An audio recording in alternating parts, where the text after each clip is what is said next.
Bismillahirrahmanirrahim.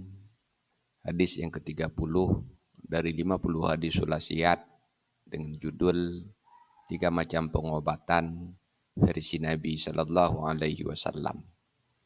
Dalam sebuah hadis yang diriwayatkan dari Sa'id bin Jubair radhiyallahu anhuma, beliau berkata, qala Rasulullah sallallahu alaihi wasallam, telah bersabdalah Rasulullah sallallahu alaihi wasallam, asyifa'u fi salasatin, kesembuhan itu ada pada 3 perkara.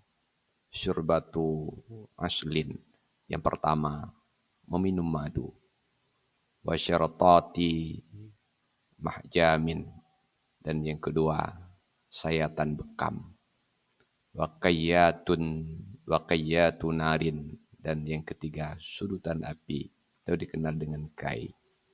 Wa anha ummati anil kai, dan saya melarang umatku menggunakan metode pengobatan atau sudutan api. Wallahu a'lam bishawab, walhamdulillahi rabbil alamin.